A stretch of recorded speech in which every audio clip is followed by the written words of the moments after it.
Okay, so here comes to the last day of the Brink, an expansive exhibition of 21 artists presenting sculpture, painting, screenings, and performing arts. And I'm Natalie, the Managing Director of Language Academy, one of the key sponsors of this exhibition. It's a great opportunity for us to gather all three curators here today to dive in their curatorial approach, the message they would like to convey, and the challenges they have faced, and most importantly, how they managed to hold such a successful and impressive exhibition. So maybe let's start with March first. Why the exhibition is titled as The Brink? Actually, it's quite an interesting story to tell because we come up with this concept first of showing an exhibition in such a venue with like such a characteristic in a way. But then there was like at a certain point there was a debate within the team like, shall we choose let the darkness in or just the break? But then in the end we feel like because it's actually quite a common expression in English, like on the brink, which means that on the edge of something. So for such a building that, well, for the record, it's a building coming from Victorian era. So it's literally like at least 200 years ago. And in between that time, there was like industrial revolution, there was factory here before, and at a certain point, this building was about to tear down because apparently it doesn't really fit in the character of this neighborhood anymore. But then people, they feel like no, they cannot do that because it actually a building with so many history. You can see that it's literally kind of a demonstration of what's happened to the Great Britain in the past 200 years in a way. So from our perspective, we want to sort of exhibition literally kind of reflect the same spirit. Even though when you take a kind of first glance of this building, of what is happening inside, you feel like, well, it's really about to crumble down, and as an artist, as a bunch of creators, what can we do to preserve this kind of spirit? Just basically transform this kind of venue into something, even though it could be just temporarily kind of meaningful in a way. So then we feel like the break is the best, can reflect everything that we're trying to express. So that is how the title comes from. I see. So the idea of collaborating sculpture, paintings, performing arts, and film in a revitalizing space like here at Ugly Duck is brilliant. How did you come up with such a great idea? Maybe you can start with that first. Well, actually March has prepared this exhibition for nearly a year, and I've heard about this a long time ago. And at first I was really interested in this concept because I've always think about how we can survive and find our new self in this kind of ruins and abandoned place, and how you can use art or use any kind of conditions to heal yourself. And March before, like she in her previous exhibitions, she tried once to set up a special screening in her other exhibition, which is quite fun. And this time she invited me to join this exhibition as a film and a visual curator to set up a special screening program. And so according to this concept and this rough place, so I asked for help from IAFF, International Animal Future Film Festival, and also from my database, and also some filmmakers from other exhibitions to select the 5 films for this exhibition. Yeah. So what are the challenges of curating an exhibition like this, which houses a variety of medium? It's definitely a challenge for sure, because as I was saying, it is literally a building has its very unique character in a way. But we are also trying to, not just to throw out some random student show in space. We still want to, at the end of the day, create some very meaningful conversation about, because everybody knows that next week is freeze. So all different kind of galleries or art organizations from literally around the world, they just flush into London. But in most, I would say like 85, in these kind of cases, people only think about big shiny white cubes kind of plates, like shiny white walls in these kind of freeze little booths. But we don't really see a lot of kind of exhibition or art events literally happening in these kind of abnormal kind of venue. So that was also one of the starting point that why we were choosing these kind of space in the first place. But at the same time, even though we only, I think, I don't know, we only spent like 1.5 days to finish the installation in a way. Yeah. But it was literally very intense, like 1.5 days, well, 20 hours, very intense 20 hours. Because there's a lot of items that basically architect told us these kind of little items, they wouldn't call it rubbish. They live in this garage. So they're already kind of part of this venue. But for us, we still want to, don't, because there's certain kind of full-standing sculptures. They really require a kind of their own kind of space to, set out the volume. So we need to pick what is kind of meaningful to the expression of the exhibition, what is kind of irrelevant. Like for example, these two benches, they were in the main room previously.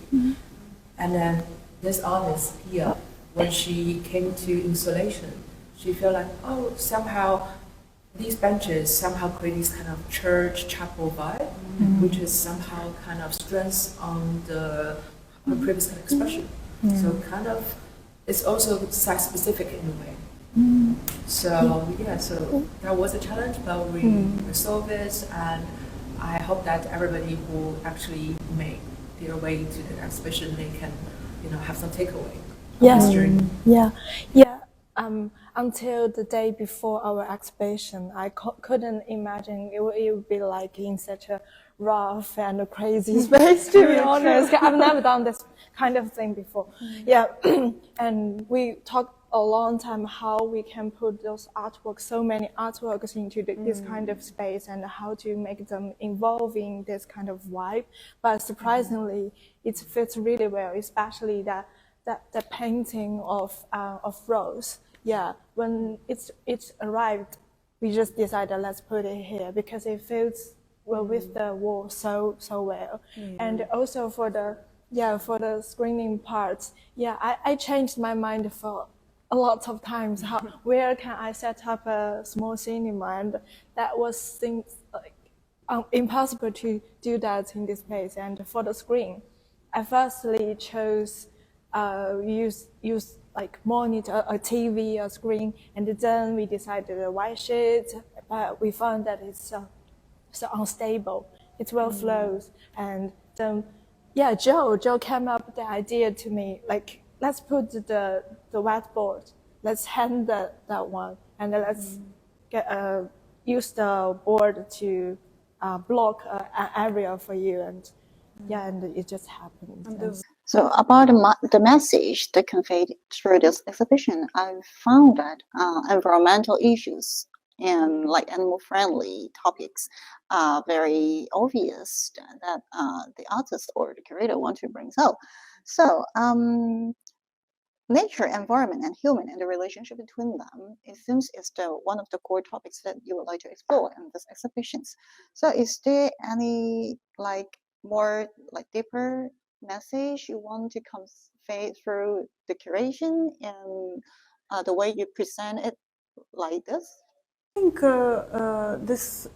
the whole setup and the choice of artists as well is kind of speaks to itself. A lot of them relate to the animal rights and our connection to animal life and natural life, and how we lost touch with it, and how it is important, especially at this period of time, to reconnect, find the bond again, and including the screening program, it really kind of activates our empathy fields towards animal life, towards also our man-made places like this, and think of how this place has affected the nature and how we can turn them into something more meaningful and helpful to the nature and to the society.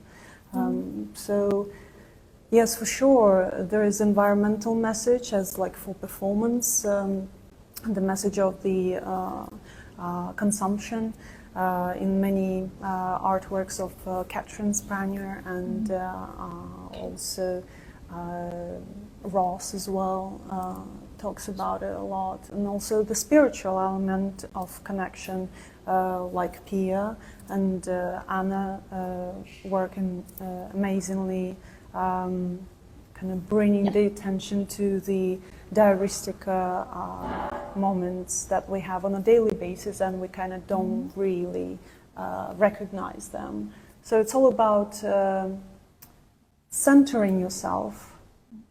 Take a deep breath and reconnect through the art that we offer and through these artists who offer their help actually through their artworks to do so. So I want to bring another artist as an example. She is Alex Young, so if you can see that she's around to make all these pros and that room over there. So the reason I want to bring her up is because basically in our first meeting, she immediately brought it up that she has amnesia, which means that basically throughout her life she needs to take a lot of medicine so as to kind of control these kind of symptoms in a way. So it's not that obvious in these two pieces that she actually bring to the exhibitions. But I went to her graduation show in RCA. She actually like mold some of her medicine and put it kind of next to her works. So, and afterwards I have a long talk with her.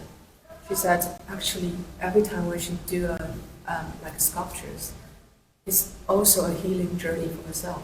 So that is why whatever she made at the end of the day is kind of a result of she kind of the kind of process of making, the process of healing. So she wants to present this final result to the audience, and she really wishes that they can have the same kind of effect when they were surrounded by her work, and as I said, have some takeaway after the exhibition. Yeah, and when we talk about when we talk about how to find yourself and heal yourself in such a abandoned or broken world, like you can see like all of our artists or the filmmakers, they either choose to connect to the nature or the animal to find themselves, to express themselves, or they even just use art, like they learn how to paint, they learn how to act, they learn how to make sculpture to heal themselves. It's like two different kind of ways and from each side. And also like in for the filmmakers like whom I choose, they either do like go to the nature to feel themselves in that kind of dark world, and they either use the trees they imagine the trees are like our human bodies, and to feel how we can stretch ourselves, how we can breathe, how we can get through in the roots. And also, or they learn how, they go to art school, they go to learn how to act or act in the play or on the stage to express themselves, to defend themselves. And I say that is a kind of self-exploration process, and art production. When you create your work, it's kind of healing yourself too. Yeah, I understand that point.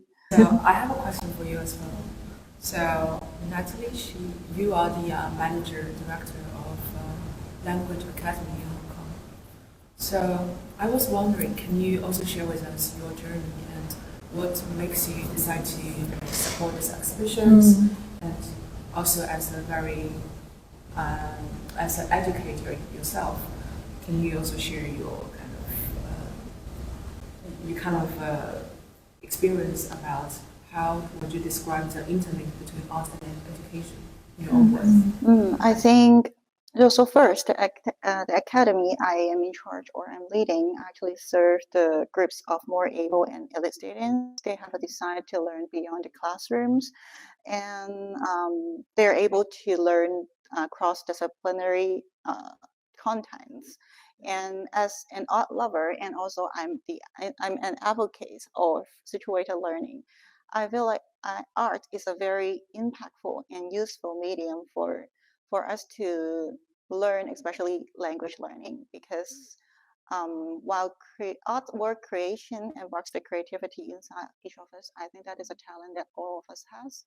And language is another kind of medium that build a bridge between the creator and the audience. And for example, like when we visit a museum or an exhibition, we can listen to the audio guide or we can read the descriptions. Even though the same painting or sculpture, the same artwork, different, like maybe the creator has a meaning to convey, but then the viewer, they may have a different perception or perspective to understand the artwork. I think it is an interesting communication as well. And this kind of communications is interesting way for them to exchange ideas, and it is a more grounded way to learn as well. I think education is not only chalk and talk, and it should not be one way, and it should be interactive, and it's all about communication and how you like express your and how you like express yourself and also communicate with the other. And for my support for this show, first is a very like appealing attempt for me to try to see whether we can interlink art and language studies together through some hands-on experience. For example, we have a workshop yesterday, and then most importantly, actually, I think even though all of us has a talent for creativity, but then it is important for educations to educate how they create. For example, like just Lillian talked about, they go to the art school to learn, and they have to learn the skills, something like that. And I think education is needed for no matter like to nurture some talents in different aspects, no matter screening or sculpture. So it is the same philosophy, no matter for language studies or for art. Because during my growing up, I never got a chance to learn how to like just look yourself and find yourself, or even when you got some trauma, I don't know how to deal with it. I didn't even realize that is a problem.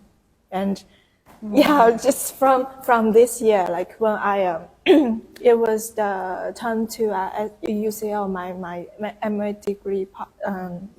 During that process, we were asked to make a personal film, and I didn't know what that is, and I didn't know what to do. I've never done that kind of thing before, but it gave me a chance to look back and look inside what I have been through, and that's the power of education. My professor told me how to look yourself and how to look that kind of trauma you have been through and find a way to go through it. Yeah. Well, I just like you, Lynn, you're an expert in documentary filmmaking, and it is like you just mentioned about how your program like lead you the way you become a filmmaker, right? And I think that is the power of education, and also for self-exploration. Sometimes it is inspirational for you to find yourself. Is there any future projects you're working on that is also able to share with us? Well, at the moment, not really.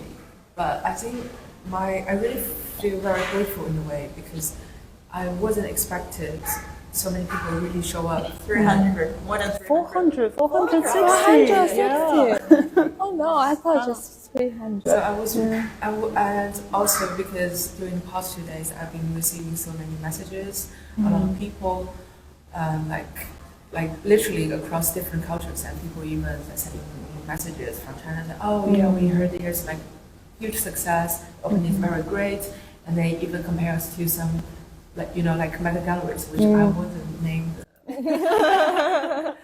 Like, oh, it's like basically they were saying like this exhibition is one of the best across the years for such kind.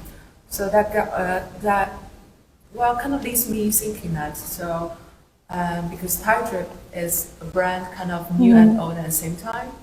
So I found it like 2 years ago in Shanghai, but literally starting from last year because I've now pretty much moved to London full time.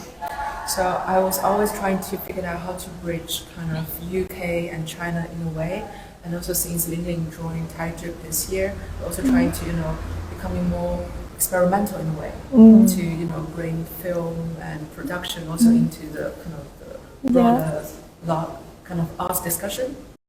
Well, just yesterday we were talking about we should do it again and what we can do for next year, and our concept will always be like how we can set up a new world and use different venues to create an exhibition, how we can combine the artworks into different kind of new world, or like ruins like this venue, or even maybe one day we will go to factories, we will go to like wild woods or something like that. I don't know. It's just we should plan that from today. In short, until we find another cool venue like this. Definitely spreading news that everybody's